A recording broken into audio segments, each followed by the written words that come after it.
Rema hari ini, Kejadian 18 ayat 14a. Adakah sesuatu apapun yang mustahil untuk Tuhan?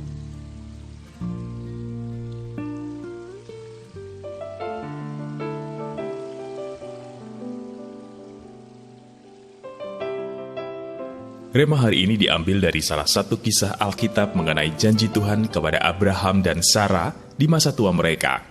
Diceritakan Sarah yang tertawa dalam hati ketika mendengar janji Tuhan bahwa ia akan hamil. Tawa ini terdengar oleh Tuhan.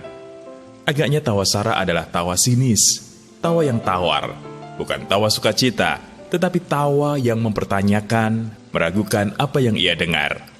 Sebetulnya, reaksi Sarah itu cukup masuk akal, sebab ia telah tua dan menopause. Umur Abraham kala itu pun sudah 100 tahun dan Sarah berumur 90 tahun. Kejadian pasal 17 ayat 17. Sulit dipahami jika nenek setua Sarah dan kakek setua Abraham masih dapat menghasilkan keturunan. Namun Tuhan berkata, "Aku akan kembali tahun depan mendapatkan engkau. Pada waktu itulah Sarah istrimu akan mempunyai seorang anak laki-laki." Ayat yang ke-10. Pernyataan ini diulang 2 kali. Ayat yang ke-14. Tuhan tahu sabdanya terdengar janggal bagi manusia.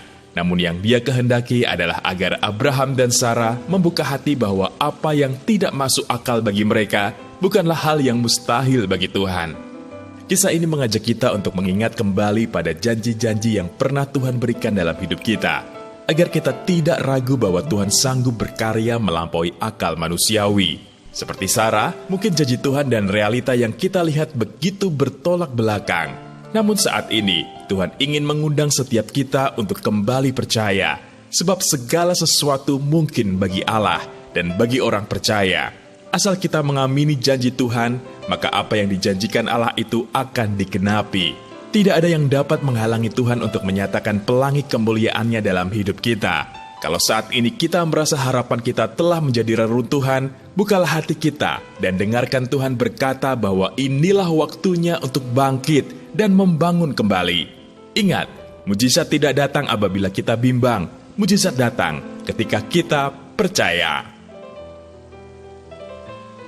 Apakah saat ini Anda sedang menantikan janji Tuhan tergenapi dalam hidup Anda? Janji apakah itu? Apa yang perlu Anda lakukan selama menantikan janji Tuhan terjadi dalam hidup Anda? Komitmen apa yang Anda buat agar Tuhan dapat menyatakan kemuliaannya dalam hidup kita?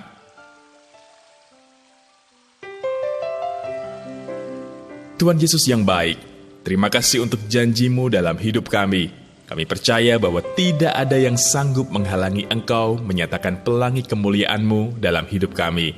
Ajar kami untuk percaya dan tetap berharap hanya kepadamu. Terima kasih Tuhan. Di dalam nama Tuhan Yesus, kami berdoa. Amin. Tidak ada yang dapat menghalangi Tuhan untuk menyatakan kemuliaan-Nya.